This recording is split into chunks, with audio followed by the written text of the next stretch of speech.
There's been another brilliant story we've been catching up on during the course of the day, and particularly actually next door in the ABC box, where we've been tracking Sam Billings, who began today up on the Gold Coast of Queensland and was given a car and told to drive down here to Sydney to join the England team, which is great news for him. I don't know whether he knew at the time quite how long it was going to take or how far it was going to be, but we've been tracking his progress literally live via WhatsApp, as you can do these days, and these amazing little places. He's gone fairly near something like Jolly Nose, the population of 0, and all that has been great fun. He's still not quite here, but where are you, Sam?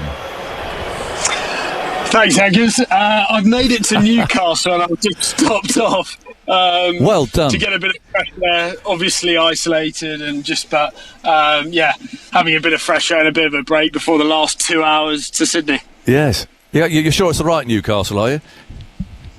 Yeah, well, I hope so. I'm heading south. I hope anyway, and it's been quite a long drive, I'm not going to lie. It's a couple of breaks needed, but we're getting there anyway. It's absolutely it's a brilliant adventure in a way. I mean, the whole story, this is someone really riding to the rescue, almost literally, isn't it? Well, I hope so. Yes. I mean, it was a very Sam Billings thing to do, to drive 9 hours to run the drink. So,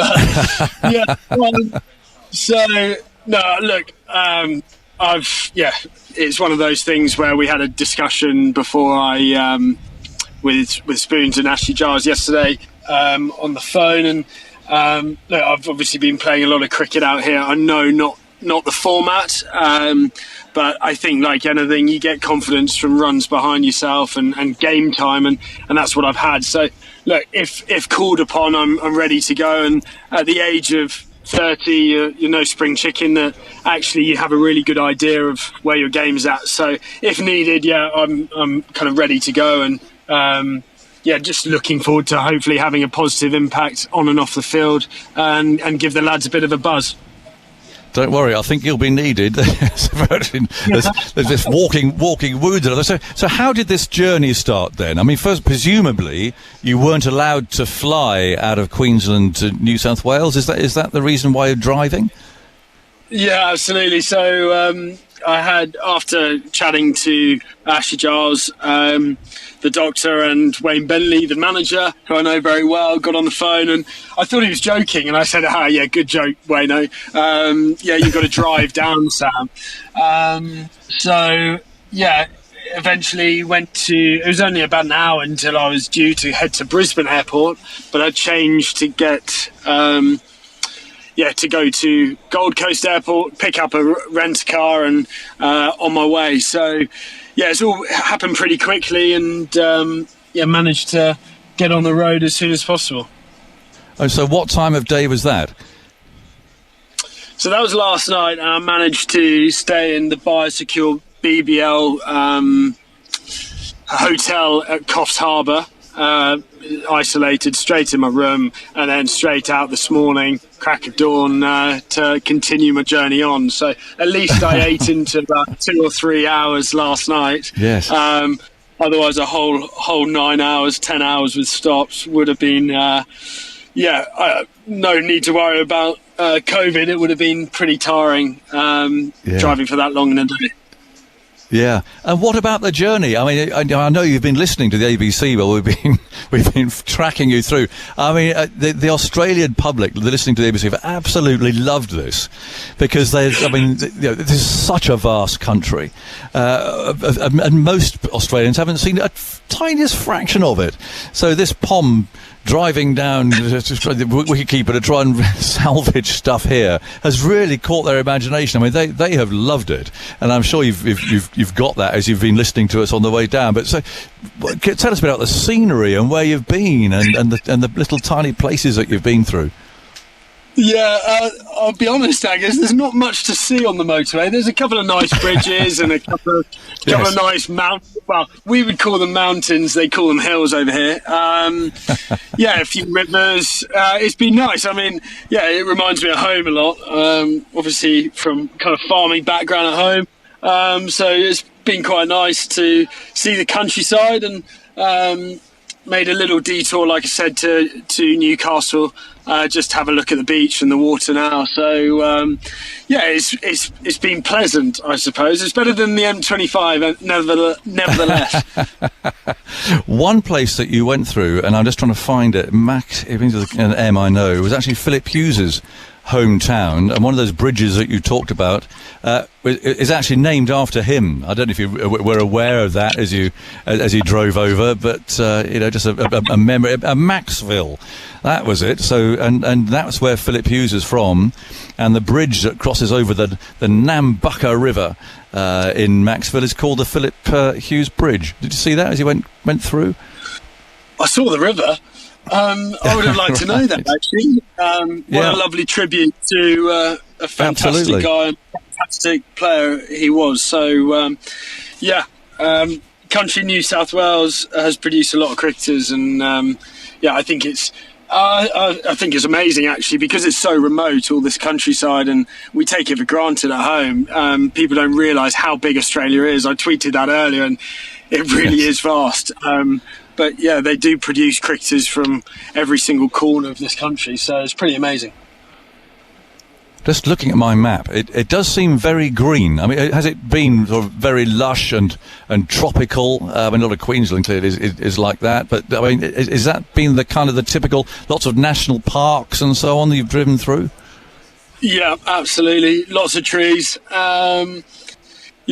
It's literally just been a motorway through a lot of trees and hills and rivers, basically. So, I'd love to say anything a little bit more interesting, Angus, but there's a bit of scenery to see anyway. Yeah, and you're in Newcastle now, I think, aren't you? Just having just a quick stop off. Final stop off, I think, just a bit of fresh air. I think Finney said it on air. I mean, thank goodness he's not doing this. Otherwise, that would have been really uncomfortable. I'm very thankful for only being 6 foot. So having a bit of a stretch, loosen off, and then a bit of fresh air, and then I'll get the final 2 hours finished. Well, there you go. I mean, there's so many crazy aspects to COVID, isn't there? And not least the different federal laws here in Australia that have been catching everybody out and so on. But anyways, well done for getting that far. How have you enjoyed the BBL so far? Because I mean, that's been hit too, haven't there? There've been all sorts of club cricketers being called up as substitutes just to try and keep the thing going. Yeah, absolutely. I mean, we've seen it affect kind of pretty much every single sport around the world. Every single person on the planet has been affected by it in some way, and sport's no different. So, we've been really good, actually, touch wood, at the Thunder, only a couple of cases. And generally, we've looked after each other really well. In terms of protocols and everything like that. So I've absolutely loved it. The BBL is a brilliant competition and really does engage the Australian public. There's not many better places to play cricket in the world. So very thankful for that opportunity, and it was great to kind of contribute to some winning performances, just consistent cricket, which I've kind of yearned for quite a while now. So I've just absolutely loved it, and like I said, just looking forward to playing some more. And who knows, this next test match maybe, and then on to the West Indies. So I'll be flying straight back out there to hopefully continue some good form. Yeah. Yearned for quite a while now, so I've just absolutely loved it, and like I said, just looking forward to playing some more. And who knows, this next test match maybe, and then on to the West Indies. So I'll be flying straight back out there to hopefully continue some good form. Yeah, you like your cricket, and I'm not necessarily your cricket history, and don't worry, I'm not going to test you here, Sam, and you've had a long journey, so I wouldn't want to do that to you. However, do you know what shirt number, the next England Test player will wear? I might do, I guess. A few people have mentioned it. Have a guess. Look, yes, number 700. I know. It's not a bad number. It's not a bad number. Yeah, it's a fantastic number. But again, we'll just have to wait and see. And I'm kind of mentally preparing if I need to be called upon. But yeah, there's a lot of time in between these test matches, so who knows? Yeah, well, mind you, you've got to fight Ollie Pope off. Yeah, he's doing a pretty good job here, you know. Absolutely, he's a talented boy. So yeah, well, again, all those decisions are out of my control. I'm just gonna, obviously, I put myself in the position, put my name in the hat, and I'm very confident with where my game's at the moment to combat any kind of challenge chucked at me, and keeping regularly. I think that does definitely help. Yeah, and as far as a longer term opportunity is concerned, and I know that it all seems a dream still at the moment, but do you sense an opportunity that if you are to play next week, and let's be honest, you've got Butler and Bairstow both nursing some pretty nasty finger injuries here, so without much time to go, so they're a pretty strong chance that you are going to play. But is that an opportunity really to grab, do you think, going forwards? I think any opportunity. I saw the West Indies as a really nice opportunity. You've got two guys there, in Josh and Johnny, that are two of the best England white ball players ever to play the game. Two of the best players in the world in that format, and I've had to bide my time in terms of an opportunity for consistent game time. Probably for the last 5 years since I made my debut, I haven't consistently had that run of games. So I think any opportunity now, like I said, I'm really enjoying my cricket, just being able to enjoy it and play and not run the drinks, if I'm honest. I've done that too much, and I suppose proving not only to myself but to other people as well that I'm not just kind of a fill-in. I am good enough to warrant a place in the side, and it's great. If that opportunity does arise, I've got no pressure on me. It's an opportunity that no one really expected, and I've got nothing to lose. And I think that's a great place to be, actually. Is sometimes when you play your best cricket, you can really go out there, play your natural game and enjoy it and just soak it up. And there's, like I said, there's nothing to lose from my point of view. I'll give it my best shot. That's 100%. And any team I go into, I look to have a positive influence on and off the field, and give it anything I can to the team to have a positive impact. So there's no difference if that opportunity arises next week.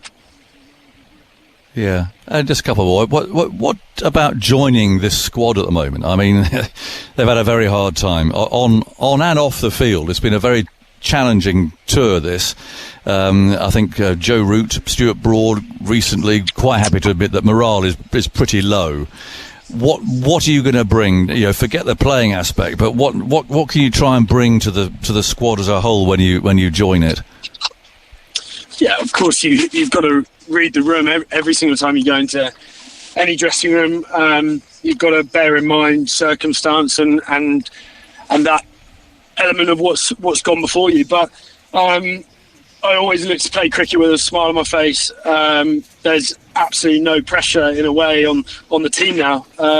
Look, the pressure is on the Aussies to hammer home a 5-0 victory, and you've got an opportunity to upset that and have that pride, reinstall that pride in that last game. And we've seen that fight yesterday, especially from Johnny. I mean, an incredible knock. But there was a period in that when he kind of counter-attacked and the bowlers chipped in as well. You saw a different side to that Australian team. Yes, they've been absolutely immense and everything, but it was just great to see, actually, just for a period, even if it was an hour or so, just the shoe on the other foot, so to speak. And it would be great to kind of get that momentum back and again try and do that consistently over a period of 4 or 5 days. I think you know me well enough, Aggers. I'll bring some energy and some positivity off the field